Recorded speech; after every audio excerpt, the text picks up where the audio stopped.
now I'm going to share with everyone what I think to be one of the most effective core routines that I have ever done, because it concentrates on working your whole abdominis while performing a standing sit-up.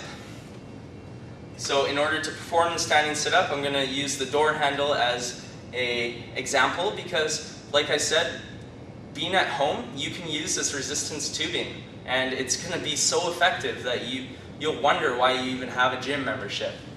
So here I'm going to put the handle onto the door, and you're even able to, if you have a door at home, just put it on the other side of the door and close the door, and it'll work just great. So now that my resistance tubing is on the door handle and it's firm and steady, my next step is to bring the other side of the handle above my head, like so. Now I want to step out until the degree of elasticity is not too challenging, but challenging enough for me to feel the resistance while the tubing is above my head.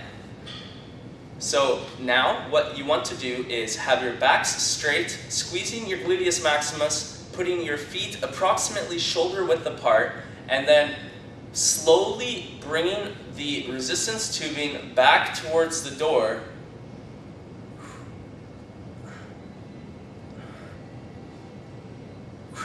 And then thrusting forward in a crunch style. So to show you a little bit more clearly, I'm adding a little bit more resistance because it was somewhat easy for me. Elongating my rectus abdominis, stretching out my whole core, negative style, sit up while I'm standing, really feeling the abdominis getting stretched out, especially my lower abdominis, crunching forward. Breathing out on the way up. Once again, going backwards.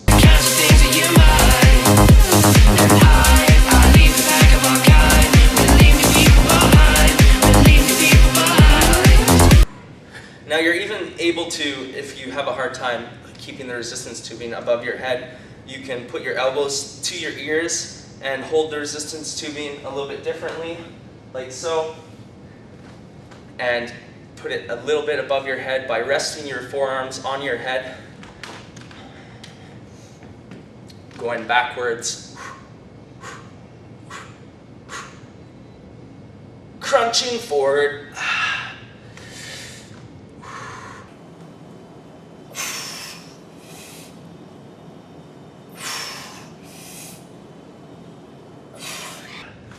and then typically I prefer to do about 10 repetitions of the standing sit-up, which is kind of ironic if you ask me.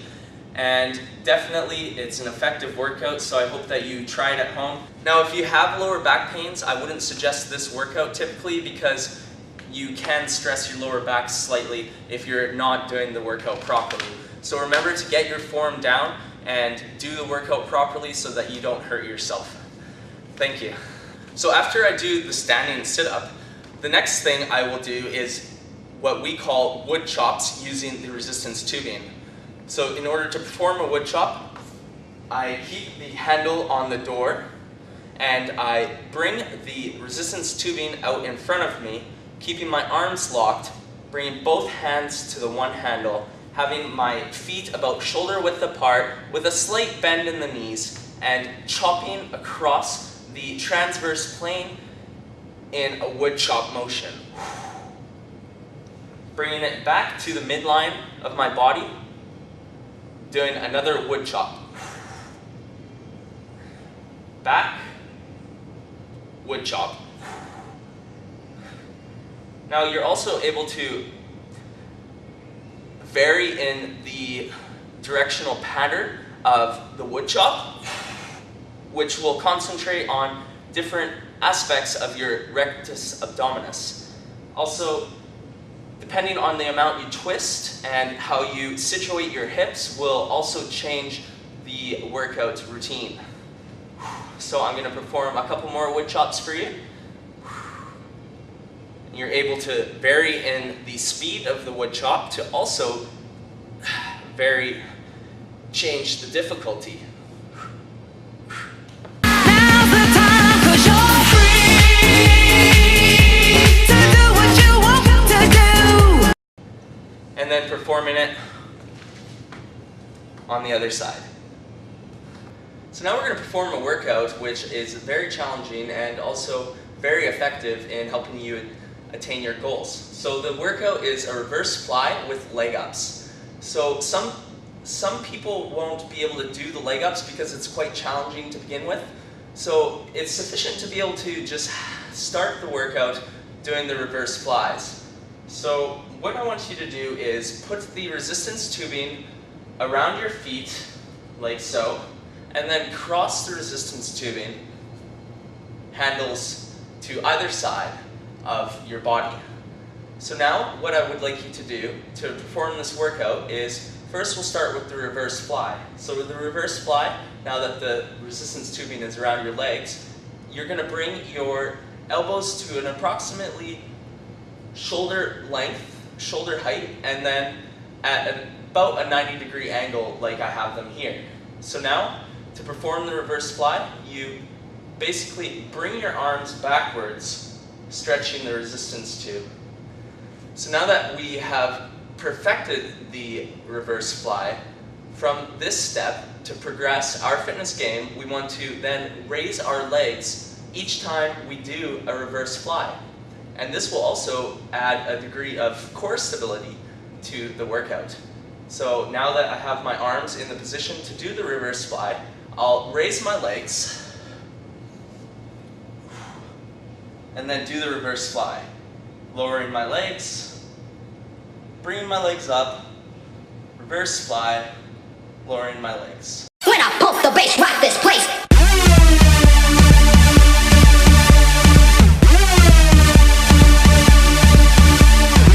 Okay, so another great workout using the resistance tubing to concentrate on legs and thighs and also your hip flexors is what we call squat thrust. So squat thrust, similar to doing the bicep curl, you want to have your feet approximately about shoulder width apart, putting the elasticity of the band evenly across the board. And then you want to raise the resistance tubing to approximately about your shoulders and then perform a squat, coming upwards, kicking your leg outwards. Don't be shocked by the tone of my voice. Check out my new weapon of choice. Don't be shocked by the tone of my voice. Check out my new weapon of choice. One more resistance tubing workout using your legs is going to be similar to a squat, where you stand on the resistance tubing shoulder width apart, bringing the resistance tubing evenly across on either side, and then bringing the resistance tubing to your shoulders, squatting down, stepping across, coming up. I like to move it. You like to Move it, move it, move it, move it, move it, move it, move it, move it, move it, move it, move it, move it, move it, move it, move it, move it, move it. In order to perform the split squat, you want to stand on one end in the middle line of the resistance tube with one foot. Here I have my left foot on the midline of the resistance tube, and like the shoulder press, I'm going to bring the resistance tube handles above my head and splitting my squat stance. To perform this workout, what you want to do is lower your frontal leg so that the resistance tube is staying in the same spot, but you are doing the resistance squat at the same time. And then thrusting upwards. Side view, the split squat, bringing the handles above my head,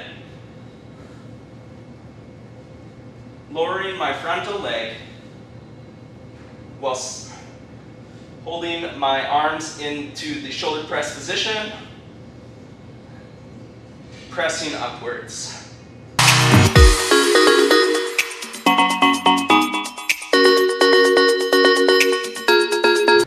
So I thoroughly hope that after you've seen some of the routines that you're able to perform with the resistance tubing, that you too are convinced that the resistance tubing is one of the best workout devices that you're ever going to own in your life. Look forward to our future videos, and please visit our website at www.skynetics.ca. I appreciate your time, and be strong. Thank you. All the girls want, all they looking for is, all they ask for is, they keep wanting that. Look at you, look at me.